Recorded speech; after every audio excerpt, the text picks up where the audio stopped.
Once again, it is Wednesday, so that means a brand new Top 5 Wednesday topic. So today I'm going to share with you guys the top 5 book covers that were gorgeous, but the story not so much.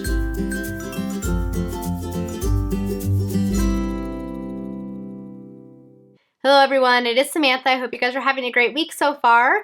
Today is Top 5 Wednesday, and today's topic I think is going to be pretty interesting, and it is the top 5 book covers that you thought were quite pretty, but the story was just, not so good. As always, Top 5 Wednesday was created by Lainey from Ginger Reads Lainey, so her channel and the Goodreads group will be linked down below so you can join in all the fun. So these are my top 5 book covers that I loved, but the story I did not. They are in no particular order because I don't really like to rank things in general, especially when I did not care enough about them to even rank them. So let us just dive into this. So the first book is a recent read for me, and it is Elfstones, one of the Shannara books that the show just started on. I read this month. I thought the cover was pretty cool. Actually, I thought it was a pretty interesting cover. The story sucked, and I hated it. I'll have a review out soon for this. I was not a fan of this book at all. It would not end. It was a never-ending book. I don't even know why I finished it. Well, the only reason I did finish it was because I was buddy reading it, and we basically spent the whole time mocking it, so that was entertaining at least. But needless to say, I do wish I had the time back in which I spent reading this because I was not a fan. But the cover... pretty cool cover. The next book is The Five Children and It by E. Nesbit. This is one of the Penguin drop cap editions, which I absolutely love, and this one was actually one of my favorites by them. I think this is a really, really cool cover. It is gorgeous, which is why I still own it, and even the pages are blue. I did not like the story. I read this last year. I actually listened to it partly an audiobook, but I did not like it. I thought everything about the story was very annoying. I did not enjoy it.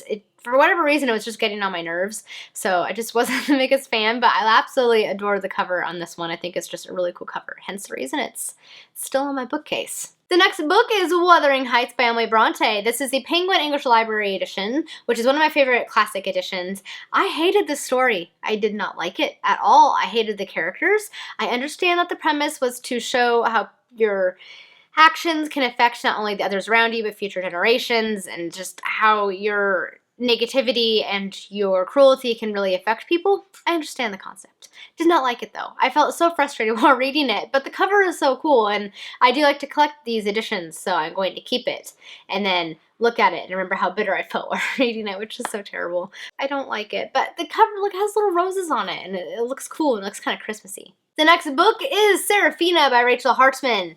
Look at this. It has a dragon, and it is iridescent. Do you see the rainbow effect going on here? I move it, and you see a rainbow. That is awesome.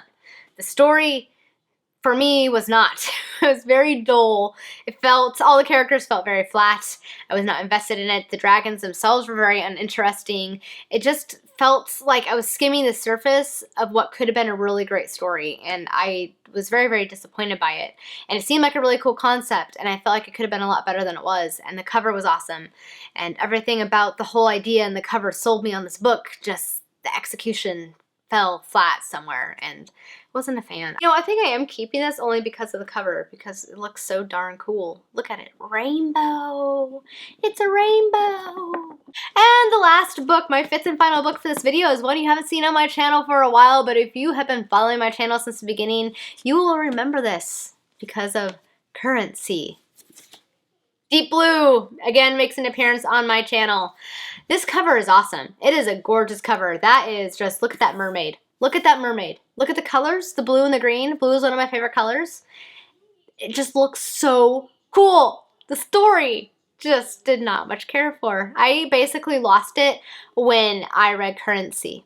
That was what they called their money. Also, they didn't just call each other friends. They were mer friends. It felt like I was reading a bunch of really bad puns that I was supposed to take seriously, but I felt like it should have been sarcastic, but it wasn't sarcastic. I also like how throughout the whole book they kept talking about how they weren't going to use human slang, but then they would say things like cool, and I'm like, but that's human slang, so... Anyway, needless to say, I wasn't the biggest fan of the story, but the cover is absolutely gorgeous, and I like to keep it just because at this point Currency just makes me laugh no matter how disgusted I was by it. Alright guys, those are the top 5 book covers that I love, but I did not much care for their stories. If you guys like these books, I'm glad that you guys like it. Just for me personally, they were not for me, so if you enjoyed them, I'm glad that you guys enjoyed them, but I think we can all agree that the covers were pretty darn cool. Alright guys, that is it for today's video. Thank you so much for watching. Have a great week, and until next time, happy reading. Bye!